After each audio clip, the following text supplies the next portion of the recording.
Monseñor Eugenio Lira Rugarcía, secretario general de la Conferencia del Episcopado Mexicano y coordinador general de la visita del Papa Francisco a México. Antes que nada, muchas gracias por esta conversación. Es para mí un gran honor, la verdad. Monseñor, ¿se imaginó usted alguna vez que iba a tener el honor, pero también la gigantesca responsabilidad de coordinar la visita de un papa, de este papa, durante prácticamente una semana, en un país tan vasto y tan contrastante como México? ¿A qué se debe que lo hayan nombrado coordinador? ¿Le podría yo preguntar si es usted el cuate del papa? No, bueno, yo creo que todos somos amigos del Papa, pero me tocó por oficio, por ser el secretario general de la Conferencia del Episcopado Mexicano, y la verdad nunca me lo hubiera esperado. Sí le confieso que cuando el señor nuncio apostólico me da la noticia y me dice, le va a tocar como secretario general, sí me preocupó mucho.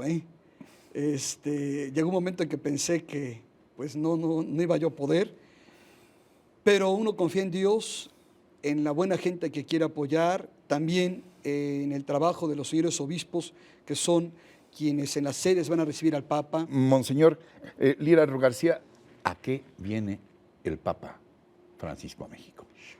Muy buena pregunta. El propio Papa ha querido responder a esta interrogante en un videomensaje que nos ha enviado a todos los mexicanos. Él dice que viene a compartir con nosotros el don de la fe, la alegría de ser discípulos misioneros de Cristo. Él viene a darnos testimonio de este encuentro que ha tenido con Jesús, que ha transformado su vida, y también a llenarse del testimonio de los mexicanos, a compartir con nosotros esa alegría que tenemos por vivir. Lo ha dicho en este videomensaje. Primero que nada, Él viene a eso. Él viene como representante de Jesús en la tierra. Viene a transmitirnos el amor de Dios, la misericordia divina, pero también a llenarse de nuestro testimonio de vida cristiana. Y viene también a invitarnos a algo muy importante, a que seamos misericordiosos como el Padre. El Papa viene en el marco del Jubileo de la Misericordia. El Santo Padre ha recordado que la esencia de Dios es su misericordia, como lo vemos en la Biblia, la tradición de la Iglesia, el magisterio precedente, sobre todo de Juan Pablo II. ¿Y qué significa la misericordia? Que Dios nos ofrece un amor gratuito, un amor que nos abraza, un amor que nos comprende, un amor que perdona, un amor que restaura, un amor que acompaña hacia la plenitud. Y si nosotros somos hijos de Dios, estamos llamados también a amar. Un sacerdote amigo mío decía, el hijo de la gata ratones mata, porque es un gato. El hijo del pez nada, porque su padre es un pez. Los hijos de Dios aman, porque su Padre es Dios y Dios es amor. Ahora, siguiendo con estas paráfrasis, evidentemente hay principios generales del ejercicio del papado. Sin embargo, Francisco, desde su propio nombre, se ha significado por ser un papa con rasgos muy peculiares. Pero ¿cómo los describiría usted mismo? ¿Cómo describiría este hombre que además ahora por vez primera le vamos a entender todo lo que diga en primera instancia? Él va a entender perfectamente todo lo que se le diga aquí y se ha mostrado hasta ahora como un papa de enorme apertura, de vanguardia, de avanzada, en materias muy delicadas como el respeto a los derechos humanos, el respeto a las minorías, etcétera, etcétera. ¿Cómo describía este papa? ¿Qué papa vamos a recibir? Bueno, es un papa que tiene un carisma muy especial. Cada papa le imprime a este ministerio, este servicio, su, diríamos, peculiar personalidad. En el caso del Papa Francisco, es un hijo de estas tierras, un latinoamericano, con fuego latino, como dice Cardenal Schönborn, que puede entendernos muy bien porque no solamente habla el español perfecto, porque evidentemente es su lengua, sino que además comparte nuestra cultura, hasta nuestro estilo de hacer pastoral. Y en este sentido, creo que cuando hemos podido platicar con el Papa, los obispos, por ejemplo, yo he tenido la gracia ya de hablar varias veces con él, nos sentimos muy comprendidos, porque él comprende muy bien el contexto cultural y religioso de nuestro pueblo latinoamericano. Cada pueblo tiene sus rasgos peculiares y los pueblos latinoamericanos tenemos muchos elementos comunes, respetando, claro, la diversidad. Pero hay muchas cosas que nos hermanan. Lo vemos, por ejemplo, cuando nos reunimos como Consejo Episcopal Latinoamericano. El Consejo Episcopal Latinoamericano agrupa a las 22 conferencias episcopales de América Latina y del Caribe. Interesantísimo, porque estamos obispos de varios países de América Latina y nos damos cuenta que tenemos cosas muy comunes. Sí. Entonces, por eso con el Papa nos sentimos muy identificados. Yo veo que es un hombre que además, respetando esta línea de continuidad, porque no ha roto con la enseñanza de la Iglesia, pero para nada. Él ha mantenido esta línea de continuidad como lo demuestra en sus encíclicas y en sus exhortaciones apostólicas, donde parte de la Biblia, de la tradición de la Iglesia, del magisterio precedente, para demostrar que no hay ruptura, sino continuidad. ¿Qué es lo peculiar en él? La forma de expresarlo. Él está manifestando las verdades que no cambian, pero en un lenguaje más del siglo XXI. El cómo. Exacto, el cómo es lo que es un genio, ¿eh? El Papa Bergoglio es un genio porque Un gran comunicador, diría sabe también. comunicar. Sí, es un gran comunicador. A mí me impacta, por ejemplo, verlo allá en Santa Marta. Por ejemplo, es como hasta tímido. Cuando está ahí en la casa. En la residencia que él escogió. Él escogió quedarse ahí. Se salió de las habitaciones papales. Exacto. Y se fue a un lugar muy rústico, ¿no? Sí, bueno, la Casa Santa Marta es un lugar bonito, pero austero. Sí, pero igual que austero, el Palacio austero. Apostólico, es austero, no tenía lujos tampoco. Pero el Papa decía, no puedo quedarme ahí, yo necesito ver gente. Y bueno, pues él baja a comer con todos, desayuna con todos, cena con todos, entra a la misma capilla que todos. Entonces tiene una vida pues un poquito más normal. Él dice que la soledad no se le da y que no podría estar sin ver gente. Y fíjense por que eso es iba a muy los interesante. estadios Exactamente. a ver a su equipo favorito. Y le gustaba Se también el ponía transporte de paisanos, público, sí, se iba en el metro ahí, como cualquier Exacto. fan. Y él tiene mucho O ese hincha, estilo. muy bien. Él tiene mucho ese estilo, ¿verdad? De ser así muy, muy sencillo, muy, él quiere compartir con la gente. Y cuando uno lo ve en las audiencias, cómo se transforma. Y es un hombre con una capacidad de comunicarse de tal manera que, aunque haya 60, 70 mil personas en la Plaza de San Pedro, la gente siente que miró a cada uno, que le habló a cada uno. Ahora, por primera vez el Papa va a ser recibido en Palacio Nacional en una ceremonia formal con un reconocimiento no solo a su pastoral, sino a que es un jefe de Estado, el Estado Vaticano. ¿Tiene entonces también un sentido político la visita? Bueno, yo partiría de que el Papa Francisco decidió venir a México después de la visita al Límina que realizamos todos los obispos de México en 2014. El Papa nos escuchó ad limina.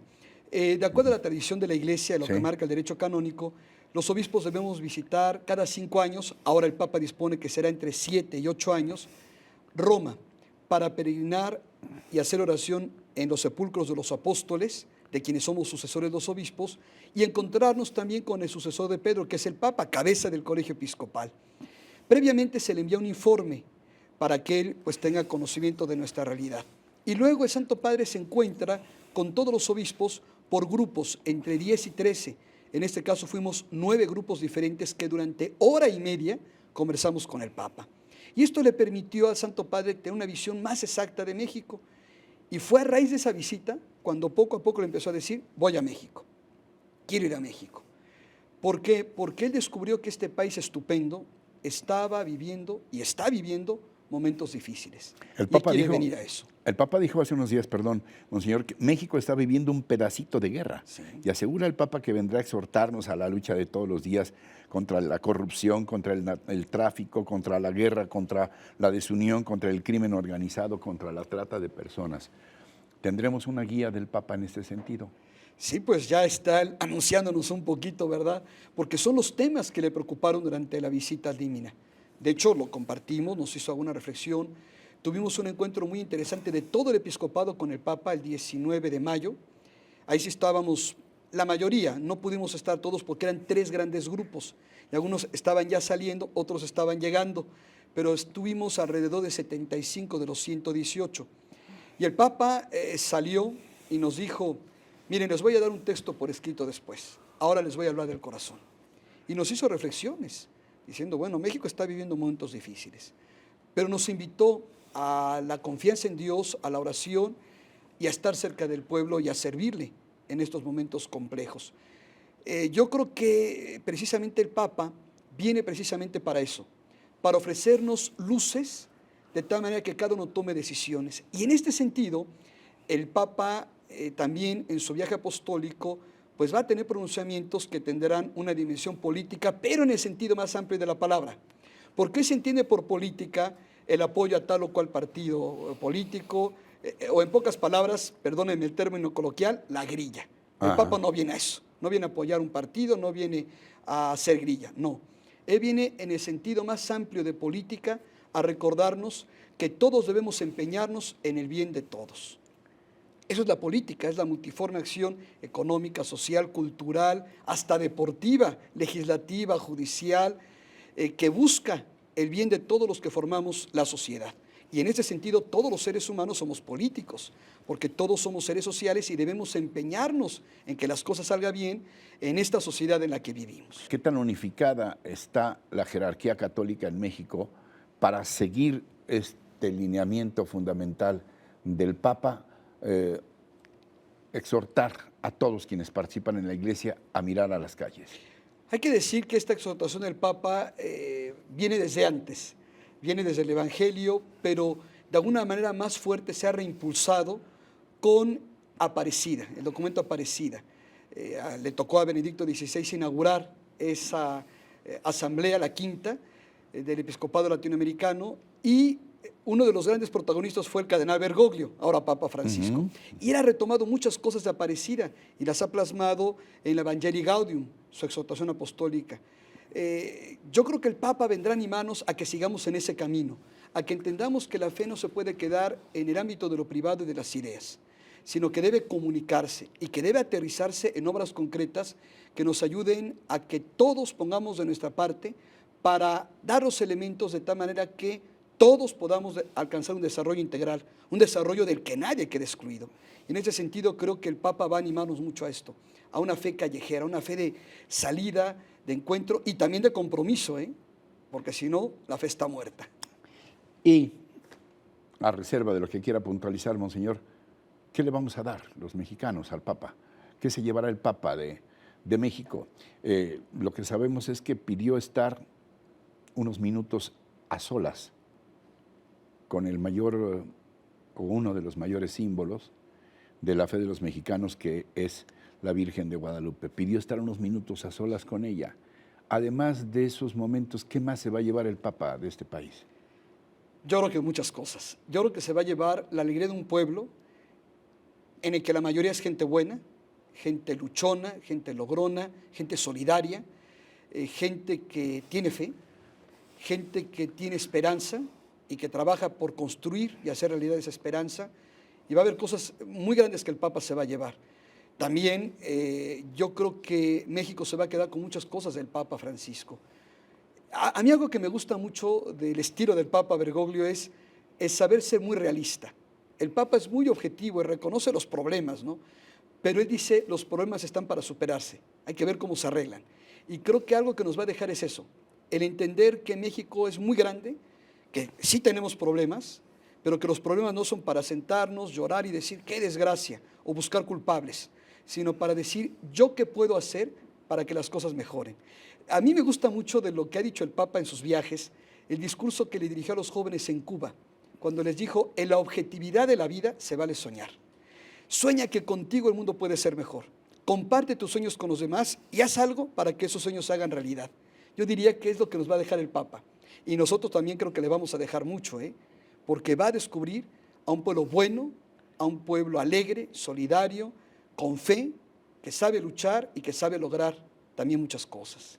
Monseñor Eugenio Lira García, secretario general de la Conferencia del Episcopado Mexicano y coordinador general de la visita del Papa Francisco a México, muchas gracias por estar con nosotros. Gracias. Se lo aprecio mucho. Yo siempre lo he admirado, se lo digo ahora en persona, y es un honor para mí estar en este programa. Muchas gracias, gracias por su confianza en este espacio. Monseñor Lira, y gracias a ustedes también por eso mismo, por su confianza, y yo les aprecio mucho también su compañía y los espero la próxima semana en otro Reporte 13. Hasta entonces, gracias de nuevo, Monseñor Lira García. Hasta siempre.